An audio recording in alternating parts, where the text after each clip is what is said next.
11th ethics பாடம் 9 தொழில்சார் அறங்கள் புக் பேக் கொஸ்டின் ஆன்சர்ஸ் பார்க்கலாம். சரியான விடையை தேர்ந்தெடுத்து எழுதுக.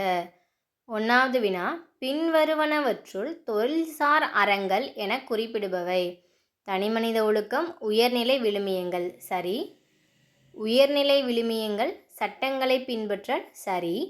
சட்டங்களை பின்பற்றல் தனிமனித ஒழுக்கம். சரி. ஸோ அரசியல் நெறிமுறைகள் தொழில்துறை, இதுதான் தவறானது. ஸோ 1, 2, 3 சரியானவை. பின்வருவனவற்றுள் தொழில்சார் அறத்திற்கு பொருந்தாத கூற்றை தேர்ந்தெடுக்க. தொழில் அறங்களை பரந்த கண்ணோட்டத்துடன் உருவாக்க வேண்டும் அப்படின்றது சரி. தொழில்துறையின் செயல்பாடுகள் தீங்கு விளைவிப்பவனவாக இருத்தல் கூடாது. சரி. சமூக பொருளாதார சூழலுக்கேற்றவாறு வகுக்கப்பட வேண்டும். சரி.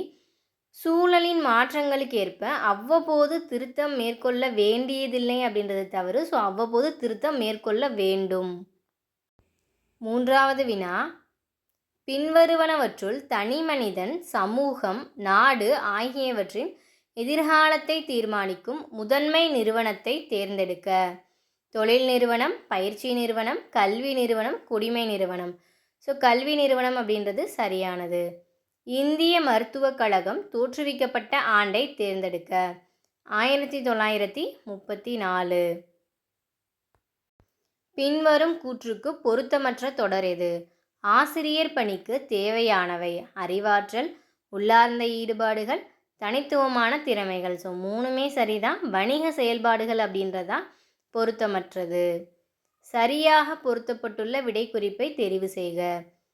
உலக நுகர்வோர் தினம் மார்ச் 15.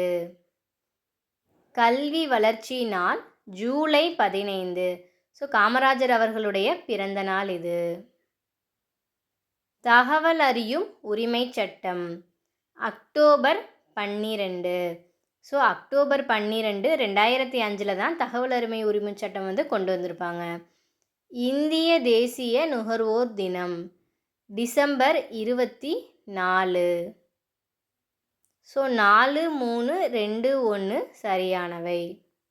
7வது வினா, ஒவ்வொரு நிறுவனமும் தங்களின் தயாரிப்புகளை தரமானவை, பாதுகாப்பானவை என வியாபாரம் செய்கின்றன, விளம்பரம் செய்கின்றன, இறக்குமதி செய்கின்றன, ஏற்றுமதி செய்கின்றன. ஸோ விளம்பரம் செய்கின்றன அப்படின்றதான் சரியானது. பொருந்தாத விடையை கண்டறிக. நீதிமன்றத்தில் கண்ணியமான சொற்களை பயன்படுத்த வேண்டும். சரி. பணிபுரியும் நிறுவனத்திற்கு எதிராக வாதாடலாம் அப்படின்றது தான் தவறானது. எதிர்த்தரப்பினரின் நற்பெயருக்கு களங்கம் ஏற்படுத்தும் செயல்களில் ஈடுபடக்கூடாது. அதுவும் சரி. சொந்த விருப்பத்தின் அடிப்படையிலேயே வழக்குகளை எடுத்து வாதாட வேண்டும். அதுவும் சரிதான். தொழில்துறையில் தொழில்நுட்பத்தை உருவாக்குபவர் பணியாளர், மென்பொறியாளர், தொழிலாளர், கண்காணிப்பாளர். ஸோ மென்பொறியாளர் சரியானது. 10வது வினா, கூற்று. பிணியின்மை செல்வம், விளைவின்பம் ஏமம், அணியென்ப நாட்டிற்கு இவ்வைந்தும். கூறல். விளக்கம். நோயின்மை, செல்வம், நல்ல விளைச்சல், இன்பம், தக்க காவல் ஆகிய 5ம் நாட்டிற்கு அணிகலன்கள். இவற்றை எவ்வித குறைவும் இல்லாமல் நிறைவுடன் ஆட்சி செய்வது வேந்தன் மற்றும் ஆட்சியாளரின் கடமை. ஸோ கூற்று சரி, விளக்கமும் சரியானவை.